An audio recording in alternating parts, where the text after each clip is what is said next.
Twisha case में हर दिन एक नए-नए मोड़ आ रहे हैं, नए खुलासे हो रहे हैं। ट्विशा के पिता हैं हमारे साथ।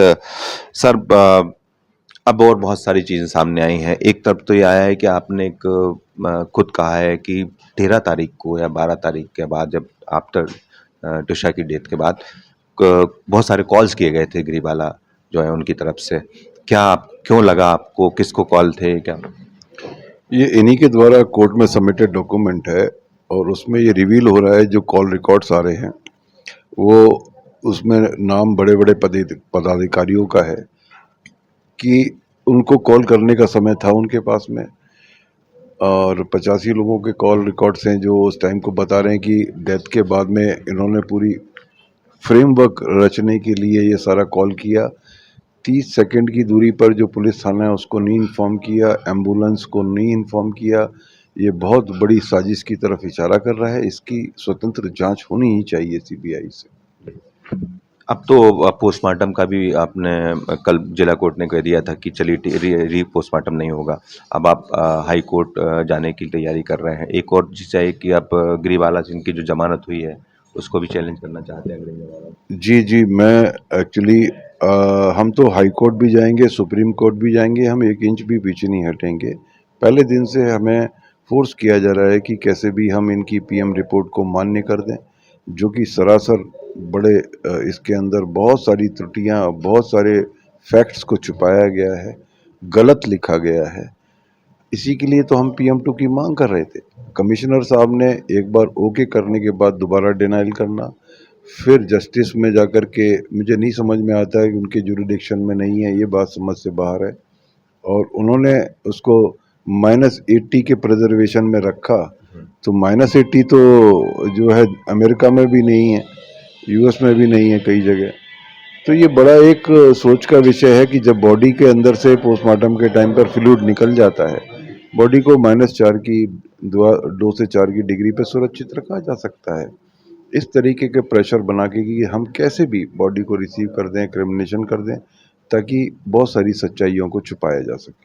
अब आप को लगता है समर्थ की अब तक गिरफ्तारी नहीं हुई है, ना कोई सरेंडर हुआ। दूसरा, अभी ये भी बात सामने आ रही कि हाई कोर्ट में जी, अग्रिम जमानत के लिए अपील कर समर्थ की बेल एप्लीकेशन लगा दी गई है उनके बड़े भाई की तरफ से हाई कोर्ट में। और ये बड़ा कानून के साथ मजाक चल रहा है सर। एक आदमी को छोड़ दिया गया पूरा इन्फ्लुएंस करने के लिए। ये कितनी भी कोशिश कर लें, हमारी लड़ाई जारी रहेगी। हम इस हर चीज़ का अपोज करते रहेंगे। सर, एक सवाल मेरा ये है कि शादी के बाद और ट्विशा की डेथ के पहले बहुत सारी चीज़ें जो आपने आरोप भी लगाए हैं कि बहुत मानसिक तौर पर परेशान किया जा रहा था। अब ये बात ट्विशा और बाकी परिवार वालों की अलग है, लेकिन कुछ बातचीत भी ऐसी सामने आई है, कुछ ऑडियोज़ भी सामने आए हैं जिसमें ऐसा लग रहा है ग्रीवाला भी उसमें बातचीत कर रही हैं, वायरल हुए हैं। उनमें क्या आप लोग गए थे? वो कब, क्या कहानी थी? क्यों, क्या जो शब्दों का इस्तेमाल किया गया था? ये लोग समझौता कराने गए थे, कॉम्प्रोमाइज़ कराने गए थे, बातों को सुनने गए थे उनसे। तो उसी दौरान जो फैमिली में जो झगड़े हुए, किस कारण से हुए, तो उसमें इसमें गंदे शब्द इस्तेमाल करके समर्थ ने व्यवहार गंदा किया था तुषा को। उसको लेकर के उन्होंने गिरी बालाजी से पूछा कि आपने ये चीज़ अब अपनी बेटी से पूछ सकते हैं क्या? क्या ये सही है किसी को डेरोगेटरी तरीके से क्वेश्चन करना? तो उन्होंने बोला हाँ, ये तो मेरा अधिकार है। तो ऐसे मेंटालिटी वाले लोग थे, ये सब रिवील हो रहा है। उसमें बहुत सारी चीज़ें हैं, उन्होंने माना है कि वो एक उनका बेटा 2 साल से डिटेन हुआ था ड्रग्स के चक्कर में या किसी और के चक्कर में। तो ये सारी चीज़ें निकल के आ रही हैं। अब धीरे-धीरे बहुत सारे साक्ष्य निकल के आएँगे, जो प्रूव करते हैं इनके मेंटल स्टेटस को, ये कैसे लोग थे।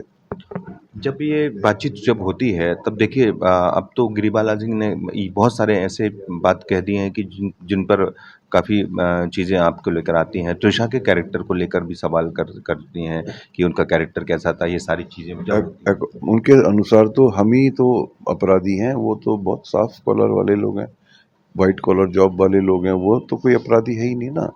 अपराध तो हमारी फैमिली ने कर दिया कि इनके यहाँ शादी कर दी। अभी उन्होंने हमारी बेटी को मारा है, हम तो कह रहे हैं कि अगर हम अपराधी हैं तो हमें फांसी पे चढ़ाया जाए।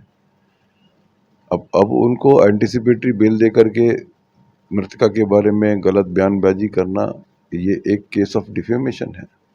सर क्या लगता है आपको कि अब आगे आप क्या करेंगे?